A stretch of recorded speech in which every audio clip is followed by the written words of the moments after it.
แต่นี่ GPS กับตัวอยู่แกงตู่ไปนี่ไปผู้เจ้าบ่าว หามาให้อยู่ได้ล่ะเอามานั่งดูเด้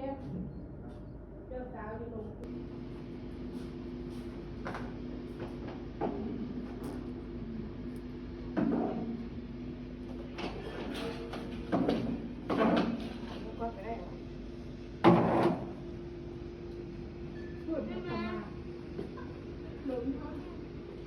มาแล้วฮะอะไรเดี๋ยว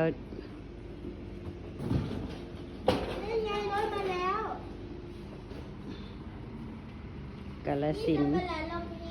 มุ่นเข้าไปข้างในงานแต่งพี่น้องเจ้าสาวเจ้าบ่าวเจ้าสาวเจ้าบ่าว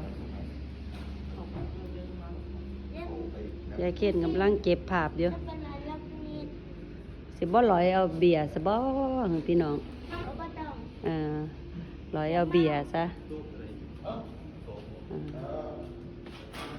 เก็บภาพก่อนนะคะผู้เพิ่นจัดงานเพิ่นกำลังใหญ่ขวดเบียร์สวัสดีครับสวัสดีครับสวัสดีครับนี่เจ้าบ่าวตอนนี้ยังหั่นแต่งตัวพี่น้องยังครับกำลังออกยังไม่แต่งตัวตอนนี้ยายเก้นมาหาเบิ่งเกินว่าเป็ดตะเบียร์เป็ดตะเลียบ่ตะเลียหลายบ่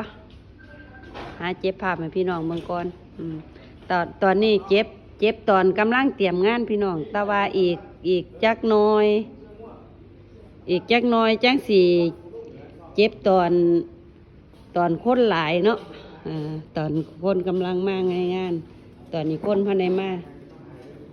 ยายเขียนก็จะเก็บเป็นวิดีโอก่อนแต่ว่าเพิ่นมาจัดงานอยู่ศูนย์วิจัยเนาะศูนย์วิจัยกาฬสินธุ์บ่าวพุ่นมีศูนย์วิจัยกาฬสินธุ์เมื่อนี้ยายเขียนเดินทางมาจากเมืองอุดรขามทินพี่น้องขามทินนี่เจ้าบ่าวเจ้าสาวโมเมนต์นึงพี่น้องจะเป็นภาพธรรมชาติเนาะโมเมนต์ภาพนั่นตอนเดี๋ยวอีกสายๆเจ้าสาวกำลังแต่งโตอยู่อีกสายๆยายเขียนก็สิเก็บภาพตอนแต่งงานเนาะตอนนี้กำลังหาเบิ่งพี่น้องธรรมชาติศูนย์วิจัยจะเขียนเก็บภาพกันมาแล้วพอเจ้าบ่าวมาแล้วพอเจ้าบ่าวมาแล้วพี่น้องเอ้ย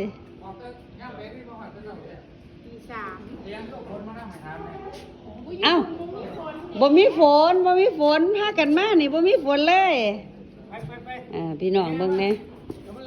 เสบียงนี่พี่น้องเสบียงเอาไปจัดอันใดเฮาเสียวเมียบ้านก็จัดไว้เจ้าเชียวยังเชียวงงตอนนี้มากับหงฉันไม่ได้มากับแสงมากับหงมากับแสงเมียนสุดตัวขั้นนี้ละล้นเท่าหัวครับเนี่ยเลยไม่กินมาแล้วก็แล้วบัวขัดเหรอป้าขั้นนี้มันล้นเท่าได้เป็นระยะนั่นเอาให้เล่าแม่มีตังไปเอาถุงขนมอยู่บนรถมาให้แม่หน่อยมันมีอันนั้นลูกไปเอามาให้พ่อใหญ่เฮาหาเราได้ดม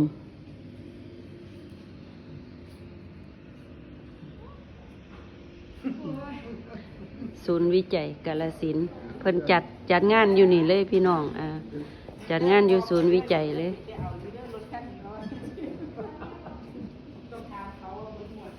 ยายเช่นเก็บภาพอันนี้ขอเจ็บตอนพ่อในมีคนเนาะมีแต่ผู้เตรียมงานมีแต่ผู้เตรียมงานถ่ายเบิร์ดล่ะ เอ้าอยากถ่ายอยู่เด้อยู่สะพานน่ะนะมันยังมืดโพดตอนกลับไปสิไปถ่ายสะพานอยู่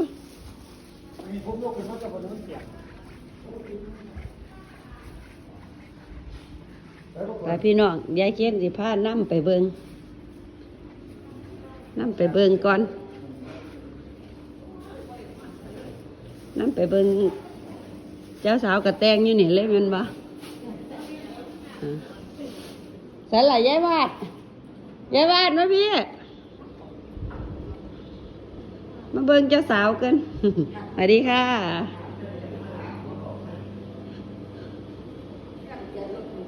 เฮ็ดดีเนาะจัดอยู่ผีเลยสบายเจ้าสาวกำลังแต่งหน้าพี่น้องมีช่างแต่งหน้า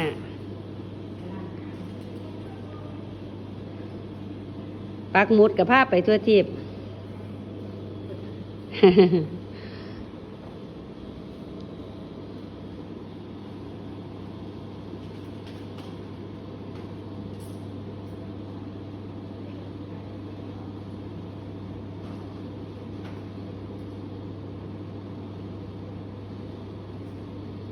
บ้านยุคเฮียนนี่ยุคไก่ศูนย์บ่นี่น้อง ประมาณ2 กิโล บ่โอ้นั่น2 กิโล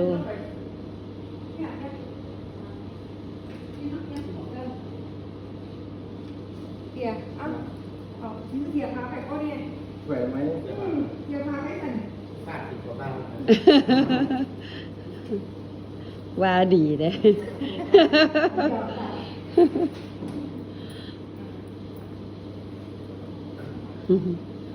มาแล้วก็ร่างที่แจ้งนาจะเป็นผู้เจ้าสาว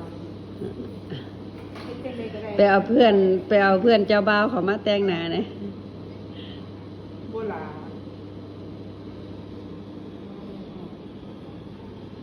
ตก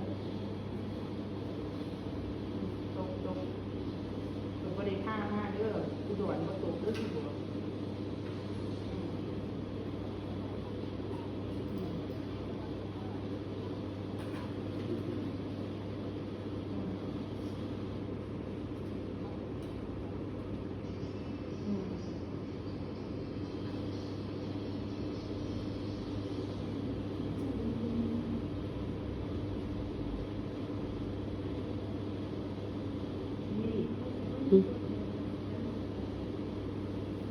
อีหยัง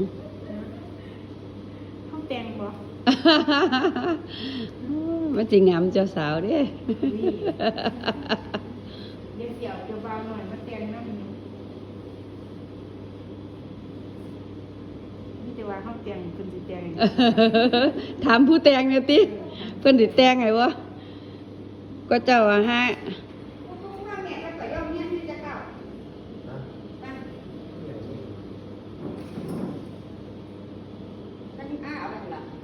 ยายเคนจะขอจบวิดีโอก่อนพี่น้องขอจบวิดีโอไว้ก่อนเ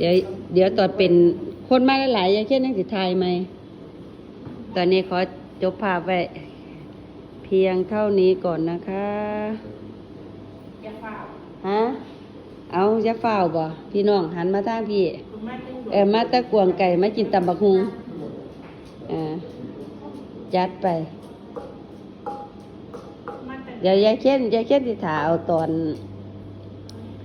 นกำลังคุยคำใหญ่ๆเอาบกฮอดองแดงมานำติ นี่โดนแดงต้องให้พี่จังมาสู้ต่ำจะเทียบเป็นหยัง พี่บักฮุงยายวาด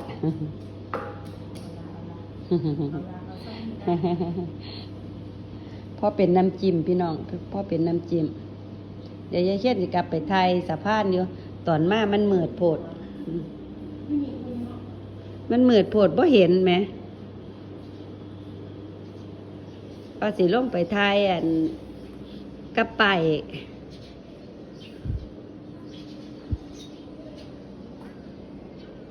พี่น้องทางนี้นั่น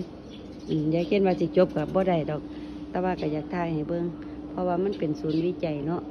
เพิ่นก็มาจัดงานอยู่ทางนี้เอาอันนี้แก๊สบ่ บรรยากาศดีบ่พี่น้องยายเคนนี่ขอจบวิดีโอก่อนแต่ว่าสิไปจบอยู่โต๊ะงามๆกันจัดไป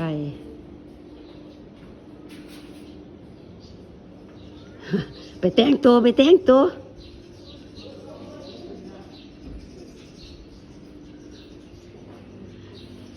ักฮุงก็งามอยู่เด้อพี่น้องบางยายเคนเนี่ยไงเบิ่ง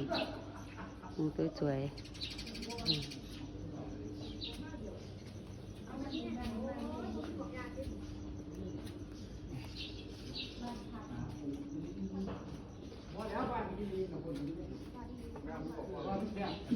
ยายเคนก็ขอจบคลิปวิดีโอก่อนเนาะพร้อมกับรูปสวยๆ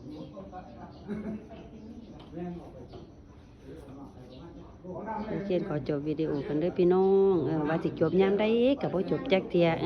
ย่างมาทางนั้นก็อยากถ่ายย่างมาทางนี้ก็อยากถ่ายแตาบัดนี้จบอีหลีบัดนี้พี่น้องยายเคนก็สิมาถ่ายอีกประมาณ9 นาที10 นาทีอีกรอบหนึงแต่ว่าอยากไล่สดอยู่ได้พี่น้องถ้าเป็นไปได้อาจสิไล่สดเด้อถ้ารับชมยายเคนเด้อขอบคุณมากค่ะ